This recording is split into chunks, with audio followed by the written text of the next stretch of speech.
How to seek asylum in Canada. This is a question that has been asked by me so many times in so many videos and so many comments, so many emails. In this video, guys, I will be sharing how you can go about seeking asylum in Canada. Before we get into it, guys, let me just say that I'm not an immigration consultant, not an immigration lawyer affiliate. I've never worked in immigration a day in my life. This information is strictly based on my own research, my own opinion, and information that I've gathered along the way, right? If this is a topic that you guys are interested in, don't hesitate to hit that subscribe button, smash a like on the video before we even get into it, and drop a comment, all right, guys? So we're going to be talking about asylum in Canada. If you guys don't know what asylum is, it's the same thing that is called being a refugee in a country. This is when an immigrant, usually in a country already, decided that, hey, I don't want to go home because my life is in danger. My life is under threat for different reasons, and then they decide that they want to apply for the country that they are currently visiting or that they have entered illegally to get permanent residency. This is an avenue that persons take to get permanent residency, even in Canada. Now, let's talk a little bit about asylum in Canada. Now, first things first, in order to get asylum, you have to already be in Canada or at the border, right? You cannot apply for asylum outside of Canada. It has to be within Canada. Now, with that being said, asylum is a legal process. There's going to be investigations, and there's going to be a lot of fact check, and you can make it all the way to the court, and you're going to have an asylum hearing that when you go to your question and you state your case, pretty much. Now, you can seek asylum underneath different reasons, right? Whether political affairs, whether your sexual orientation in the country that you're from is being discriminatory, religious reason, you practice a religion that your country doesn't promote, doesn't endorse, or crime, or just different things that can be a reason why you don't want to live. Your life is under threat. You are not able to live a peaceful, satisfactory life in your home country, so you are applying for another country to take you in as a refugee. Now, it's very important to note, guys, that if it is that you're going to be applying for asylum, apart from doing your own research, you have to come from a developing country. It cannot be a country that is a first world country or a developed country. Otherwise, it's not going to make any sense, and your case is going to get thrown out. Like, for example, if you have a European passport, why would you leave Europe to come to Canada is a question that they're going to be asking. They're just the same. Why would you leave England for Canada? Why would you leave France, Germany, Belgium, whatever the country is, to come to Canada when your country is already developed and many of the resources are the same? So apart from Ukraine that has a special thing going on with the war, there's not much other European countries that can seek asylum. One developed country to another developed country, it's usually not advisable. There's quite a lot of Ukrainians now here as refugee, and that is why, because of the war and their life is under pressure, right? Cameroonians are the same because of the French and the English war and stuff like that. But as long as you're able to prove a case, you can seek asylum. Now, it's very important to note, guys, that when you decide to seek asylum, there's no going back. It's either you're approved or you're deported, right? Bear that in mind. It's either you are approved to become a refugee here in Canada or you're deported.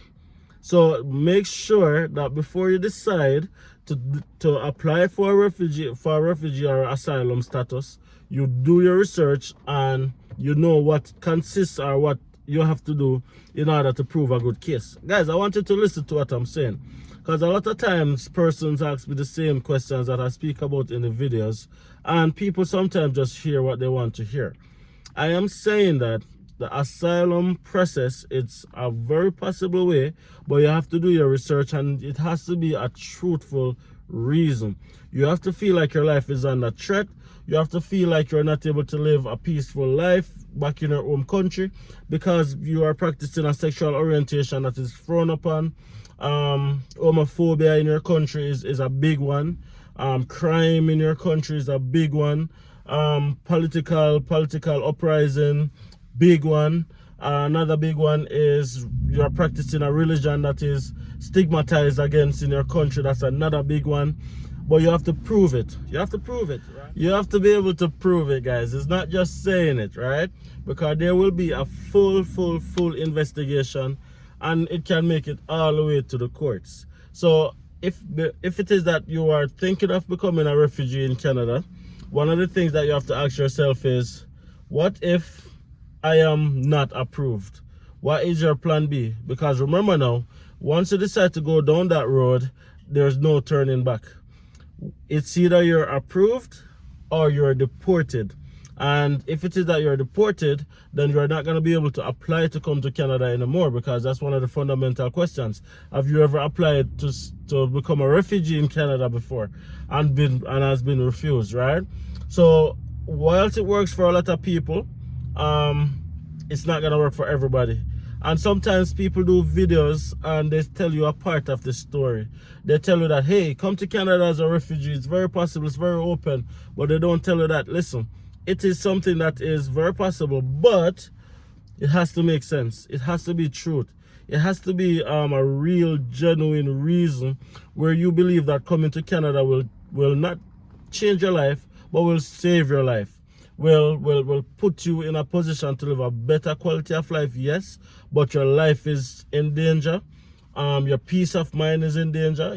Your sanity is in danger because you practice sexuality that is opposed against in your country. Political uprising, religious beliefs, different factors. All the information, guys, is on the IRCC website. All the information is on the IRCC website. And again, you have to be in Canada already to be able to apply for refugee status or to seek asylum, right? So if it is that you're from a developed country and you want to come to Canada, asylum might not be the best decision for you. That's just the truth of the matter, right? Because it makes no sense for you to submit the application knowing that it's going to be refused. And I've known somebody two persons actually, one person who has been successful in applying for a refugee and another person who has been deported. So if it is that you're going to be going down that road, you have to be all in and know that it's either you win or you're deported. That's all there is to that. Now, are you able to add your family members to your refugee application? Yes, you can. I actually did that research today and I see that, especially kids, you can definitely apply for them to be a part of your asylum seeking application. Your spouse as well, right? Now, in order to apply for asylum, you have to already be in Canada or at the border applying for asylum, right? And you have to know exactly what you're doing, as I mentioned before. Now, I know this video is talking about asylum, but I also want to talk a little bit about coming to Canada on a visitor's visa with the intention to get work. Now, guys, listen, please be careful when you decide to do this. When you decide to take the avenue to come to Canada as a visitor to get it converted to a work permit, guys, listen. When I say it is hard, guys, let me think. What's like physics? Physics is hard to me. I can't figure out physics, and physics is probably easier than converting a visitor's visa to a work permit. It's possible. And again, you'll see all these videos. Come to Canada as a visitor and convert to work permit. Come to Canada, come to Canada, come to Canada. It's true, but it is exaggerated truth. Now, exaggerated truth meaning that it is very possible, but the work that is needed to put in, the research that is needed to put in, you have to be willing to be aggressive in doing it in order to achieve your goal, right? Now, a lot of persons go to the popular cities because their friends tell them to come there. Their family member tell them to come there. But what they don't tell them is that it's going to be hard for them to get a job, or especially an LMIA job, which is needed in order to convert to a work permit, right? Then that person now is stuck in that expensive city, no one to turn to, not enough money, no work, and they believe that they become so stressed and they believe that Canada is not what people paint it out to be. Now, choose where you go very wisely. There's so many rural communities all around Canada that is begging people to come there. I was talking to somebody today, for example, and they live in Yellowknife, which is in the Northwest Territories, a population of 20,000 people.